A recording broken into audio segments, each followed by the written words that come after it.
আসসালামু আলাইকুম। আজকের এই ভিডিওতে সিজিপিএ নিয়ে কথা বলবো। আমি রিসেন্টলি যে বিষয়টা দেখতে পাচ্ছি স্টুডেন্টদের মধ্যে, তারা অনেকটাই কনফিউজড যে সিজিপিএ এর উপর তারা কাজ করবে কিনা, ঠিকভাবে পড়াশোনা করবে কিনা।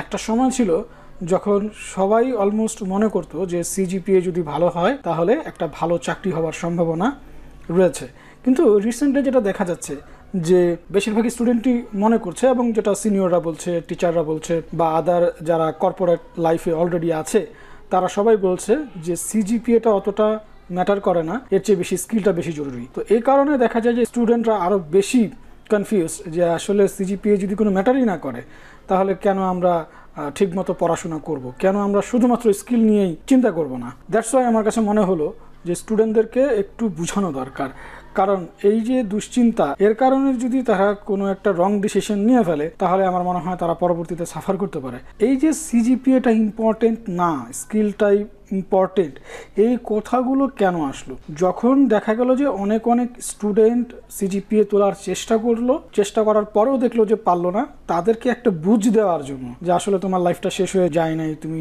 ডিমোটিভেট হয়েও না, তুমি দুশ্চিন্তা করো না, তুমি যদি স্কিল ডেভেলপমেন্টের দিকে কাজ করো তাহলে সিজিপিএ ভালো না হওয়া সত্ত্বেও তুমি ভালো করতে পারবে। তো এই বিষয়টা এখন উল্টো হয়ে গেছে। এখন স্টুডেন্টরা মনে করে পড়াশোনারই দরকার নেই, স্কিল নিয়ে কাজ করলে যেহেতু চাকরি হয়ে যাচ্ছে এবং চাকরিটাই যেহেতু আমার একটা মোটিভ, তো আমি শুধুমাত্র স্কিল নিয়েই কাজ করব। এর কারণে যেটা দেখা যাচ্ছে, যারা পড়াশোনা করতে পারে, যাদের পড়াশোনা করতে ভালো লাগে, রেজাল্ট ভালো করার ইচ্ছা রয়েছে, তারাও দেখা যায় যে এখন পড়াশোনা বাদ দিয়ে স্কিল ডেভেলপমেন্টের দিকে ছোটাছুটি করছে। তো আমি তাদেরকে বলতে চাই যে তোমরা এই যে ডিসিশনটা নিলা যে পড়াশোনাটা একেবারে বাদ দিয়ে কিছু একটা শেখার জন্য চেষ্টা করতে, এমনও হইতে পারে এটাও একটা রং ডিসিশন হইতে পারে। কারণ তোমার যে একটা ট্যালেন্ট পরীক্ষায় ভালো করা, এই ট্যালেন্টটাও তুমি নষ্ট করছো। তো তোমার একটু বোঝা জরুরি যে আসলে আমি কতটুকু পড়বো, কতটুকু সময় আমি স্কিল ডেভেলপমেন্টের জন্য দিব, এবং আমার জন্য কোনটা বেশি জরুরি। মানে আমি কি বেশি সময়টা স্কিল ডেভেলপমেন্টের জন্য দিব, নাকি বেশি সময়টা পড়াশোনার জন্য দিব? এখন আমি তোমাদের পয়েন্ট অফ ভিউ থেকে চিন্তা করছি যে তোমার একটা জব দরকার। তো এখন দেখো, তোমার যদি সিজিপিএ ভালো হয় তাহলে কিন্তু অলরেডি তুমি একটা গুড ইমপ্রেশন তৈরি করতে পারছো বোর্ড মেম্বারদের সামনে, যে আমি যখন পড়াশোনার মধ্যে দিয়ে ছিলাম তখন আমাকে একটা সিলেবাস দেওয়া হয়েছিল, কিছু জিনিস পড়ার জন্য দিয়েছিল, কিছু কাজ দিয়েছিল, সেই কাজগুলো আমি নিষ্ঠার সাথে কমপ্লিট করেছি এবং এটার জন্য আমাকে এই সিজিপিএ দেয়া হয়েছে। একটা ভালো সিজিপিএ দেখে এই ধরনের মেন্টালিটি কিন্তু সবাই রাখে যে ওর বয়সে ওকে একটা কাজ দেয়া হয়েছিল, সেই কাজটা ও আন্তরিকতার সাথে করেছে। দ্যাট মিনস ওকে যদি আমরা আমাদের জব ফিল্ডে নেই তাহলে এর সম্ভাবনাটাও অনেক বেশি যে এইখানে ওকে যে কাজটা দেওয়া হবে সেই কাজটা ও মনোযোগ সহকারে, গুরুত্ব সহকারে করবে। এখন তোমাদের মধ্যে অনেকেই থাকবে যাদের সিজিপিএ ভালো থাকবে না, তো তাদেরকে দেখেই তারা এই ডিসিশনে আসতে পারবে না যে যেহেতু ওর বয়সে ওকে যে কাজ করতে দেওয়া হয়েছিল সেই কাজ ও করে নাই, তার মানে আমাদের এখানে ওদেরকে নিলে ওরা ওই কাজ পারবে না, তো আমি ওদেরকে বাদ দিয়ে দিচ্ছি।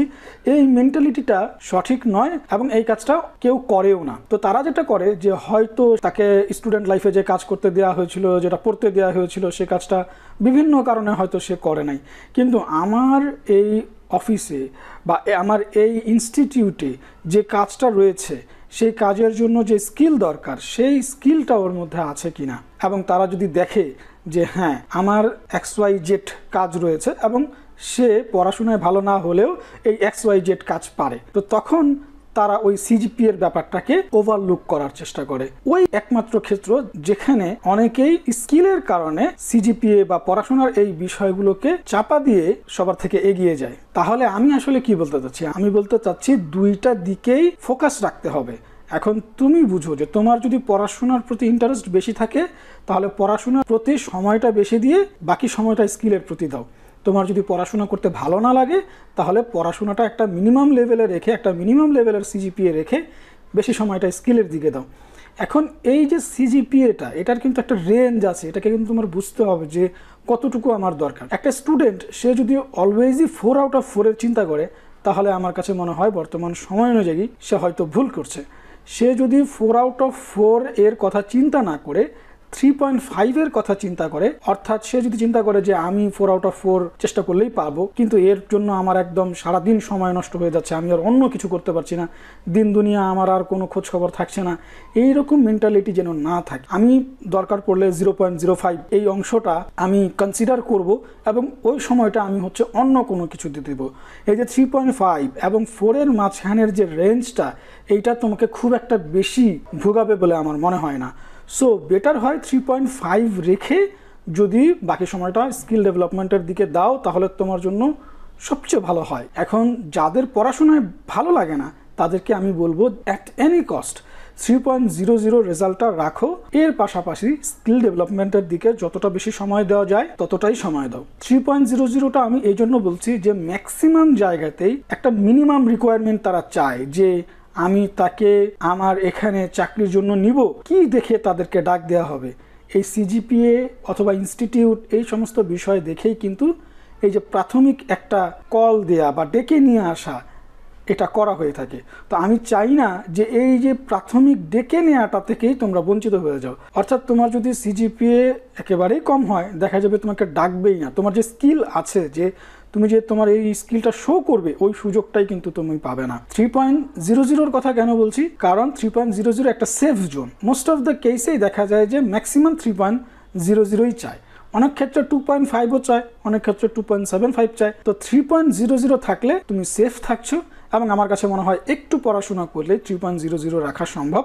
আর 3.0 মেন্টালিটি রেখে কাজ করার প্রচুর সময় পাওয়া যায়। তাহলে মোরাল অফ দ্য স্টোরি হচ্ছে, তুমি যদি অনেক ভালো স্টুডেন্ট হয়ে থাকো, পড়াশোনায় অনেক ভালো হয়ে থাকো, তাহলে 3.5 রেখে বাকি সময়টা স্কিল ডেভেলপমেন্টের দিকে দাও। আর যদি তোমার পড়াশোনাটা খুব একটা ভালো না লাগে, তাহলে অ্যাটলিস্ট 3 পয়েন্ট রেখে বাকি সময়টা স্কিল ডেভেলপমেন্টের দিকে দাও। আমার ভিডিওটি যদি ভালো লেগে থাকে তাহলে লাইক করবেন, শেয়ার করবেন। তোমরা যদি নতুন এসে থাকো তাহলে সাবস্ক্রাইব করবে। সব নতুন নতুন ভিডিওগুলি সবার আগে তোমার কাছে পৌঁছে যাবে। আল্লাহ হাফেজ।